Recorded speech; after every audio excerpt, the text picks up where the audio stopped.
Që nga viti 2014, ajo bën punën e njëjtë. Çdo ditë, përveç emblemave e simboleve të tjera, merr veshjet kombëtare e tradicionale që i qepin dhe i ekspozon duke hijeshuar këtë pjesë të kryeqytetit. Përmes këtyre veshjeve, ajo kontribon në ruajtjen e traditave dhe kulturave të ndryshme të shqiptarëve. I gjithë dyqani i saj është i mbushur me veshjet kombëtare, me detaje të ndryshme të cilat mbesin një pasuri kulturore. Por ditët festive për të janë ndryshe. Punojmë dhe veprojmë prej 2014-s. Jemi non-stop aktiv dhe punojmë me shumë dashni e përcjellim dhe presim çdo festë. Kontributi i saj në ruajtjen e traditave dhe kulturave shqiptare e bën të ndihet shumë mirë. Po, më bëmë një shumë mirë, sepse çdo detaj që e kem këto e bëjmë me shumë dashuri, edhe për vetë faktin që mundohemi me i rujt traditat, e kem një ndër kulturën më të mirë në botë, mendoj, për këtë arsye edhe e bëjmë me shumë dashuri. Edhe fakt është që ndihemi shumë mirë. 17 shkurti mbetet një nga datat që ky dyqan vizitohet më shumë, por edhe gjatë muajve të tjerë vizitat nuk janë të pakta. Interesimi është, nëse fillojmë sezon, është diaspora ajo që kemi çdo herë, mirë po muajve tjerë ne e pres me vizitorët të cilët vinë me vizitu Kosovën, edhe në gjona tim ta ma shumë janë të interesum, magneta, flamurat vogël, diçka që është me detajet Kosovës. Ndërkombëtarët se vendorët vetëm kur kanë diçka dhurata blejnë. Ditën e pavarësisë së Kosovës ajo e pret me shumë qejf dhe mbetet një ditë e veçantë për të, madje edhe përgatitjet i fillojnë 2 muaj më herët. Për 17 shkurt na kemi fillu si çdo festë 2 muaj më herët përgatitjet, edhe këtë herë pak më shumë se hera kalume, po shihen 2 pjesë, domethënë është veshja kombëtare që po kërkohen për aktivitetet të cilat i mbajnë nxënësat në shkolla dhe është uniforma e FSK-s. Më thonë këto janë 2 veshje që janë të kërku. Por sipas saj, veshjet të cilat mbajnë ngjyrat e flamurit të Kosovës janë ato që ndër vite janë kërkuar më së paku. Jo, deri tash gjithë prind që i kam pas, do më thonë kanë kërku veshje tradicionale. Normal, gjithmonë ka qenë veshja tradicionale, nuk ka pas asnjëherë shqiponjen, po prej atë dashurisë na i kemi veshjet me shqiponje. Kështu që veshje tradicionale po kërkojnë, cilat nuk e kanë shqiponjen, mirë po janë kuqezi dhe janë veshje të rajoneve të Kosovës. Kështu që jem në rregull edhe me këtë pjesë deri tash. Po çka i përket me ngjyrën e flamurit, jo hala.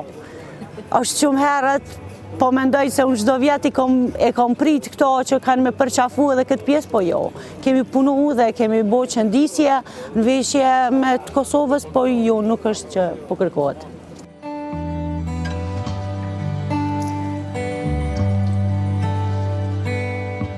Orana Zeneli, teksa ka uruar të gjithë shqiptarët për festën e 17 shkurtit, u ka bërë thirrje që të duan më shumë festën e pavarësisë dhe Kosovën.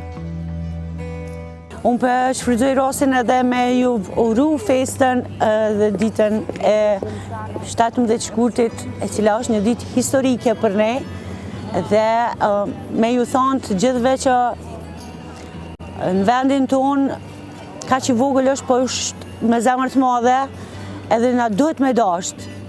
Dhe ajo që ka du me ju thonë prindve që jo vetëm për festat që ata i kanë familjara, po për festat që ka nuk janë të Kosovës, po me bo ma shumë për festën e 17 shkurtit, sepse hala definitivisht unë i kam mbi 17 vjetë përvoj pune dhe ende është e zbet.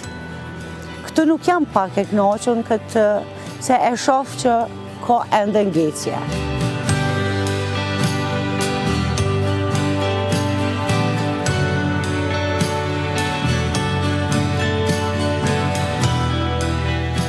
Sipas etnologës Andojna Balaj, nga Muzeu Etnologjik i Kosovës, veshjet me simbolet e shtetit të Kosovës mbesin të përdorura ende, e sidomos për festën e 17 shkurtit. Veshjet popullore shqiptare apo tash që janë generalizuar në emër si që po quhen veshje kombëtare, është një emër i përgjithshëm që po përdoret tek ne kohëve të fundit. Këto padyshim se kanë rëndësi në më të veçantë dhe paraqesin identitetin tonë kulturor dhe paraqesin një vazhdimësi historike të popullit tonë. Unë mendoj se këto janë pjesë e secilës festë, në festave të ndryshme, varësisht prej aktiviteteve, po tani me që jemi në prag të pavarësisë së shtetit të Kosovës, nuk mendoj që janë lënë lihen anash edhe veshjet me simbolet e shtetit Kosovës, vishen sepse në farë forme janë edhe me kostume të lirë dhe njëkohësisht edhe i angazhojnë edhe në institucionet edukative arsimore që krahas asaj kombëtares njëkohësisht të prezantojnë edhe të paraqiten edhe fëmijët me veshje me simbolet e shtetit tonë. Kjo është një farë mënyrë një paraqitje në realitetit modern të shtetit tonë, sepse patjetër se edhe ato duhet t'i mbartim. Në krahas kësaj, unë du me të cekë se edhe veshjet kombëtare kanë vendin e veçantë gjithmonë, edhe janë pjesë e pandashme e secilës festë. Mirë po tash, me që jemi në prag të festës pavarësisë së Kosovës, të dyja shkojnë krahas dhe mendoj se e plotësojnë njëra tjetrën në këtë aspekt. Ajo thot se veshjet përdoren varësisht nga aktivitetet dhe festat, ndërkaq sa i përket ngjyrave të flamurit të Kosovës, ato përdoren si respekt dhe krenari shtetërore.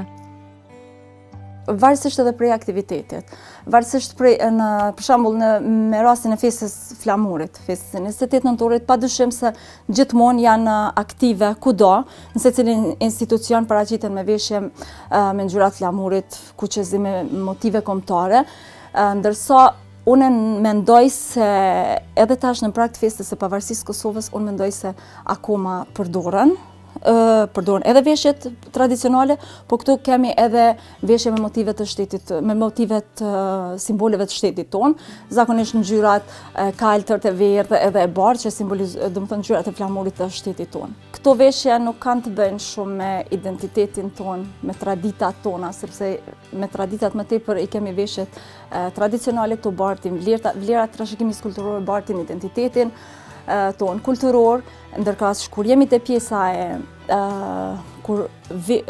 paraqitjeve me ngjyrat e flamurit, kjo një farë mënyrë është një farë respekti, një farë krenarie shtetërore. Këto nuk kemi të bëjmë me trashëgimi, me tradita kulturore. Balaj thot se edhe në Muzeun Etnologjik të Kosovës ka shumë interesim që të vinë dhe t'i shohin veshjet kombëtare, atë me xhublet dhe veshjen e hasit. Në Muzeun Etnologjik ne kemi veshje nga gjitha krahinat shqiptare, pothuajse nga gjitha ato. Për momentin i kemi të ekspozuar vetëm 2, që është veshja me xhublet, që është prej veshjeve më të vjetra shqiptare, tani më është edhe në mbrojtje të UNESCO-s nga viti 2022, ndërkaq kemi edhe veshjen e hasit. Për ndryshe, veshjet tjera do të ekspozohen sapo të hapet objekti i shekullit 19 që së shpejti është duke u punuar në hapjen e ekspozitës. Interesimi i vizitorëve, jo vetëm i vizitorëve turistëve të rastit, po edhe i dizajnerëve të ndryshëm është gjithmonë i madh me pa motivet në veshje tradicionale, se secili motiv bart në veten një histori, një traditë, kemi mandej paraqitjen asimetrike, që e shohim kudo në veshjet popullore. Secila veshje sapo ta sheh e tregon, domethënë cilës krahini takon, se ne kemi një larmani të madhe të veshjeve, që është ndoshta pjesa më e bukur e trashëgimisë sonë kulturore. Turistë kemi nga gjitha vendet e botës, ku 90% turistëve janë huaj. Veshjet tradicionale shqiptare janë një nga manifestimet më të fuqishme të kulturës shqiptare, duke reflektuar trashëgimin historike dhe ndikimet kulturore nga popujt të tjerë. Ato përfshin elemente që datojnë nga lashtësia dhe janë të ndikuara nga marrëdhëniet kulturore me popujt të tjerë gjatë shekujve.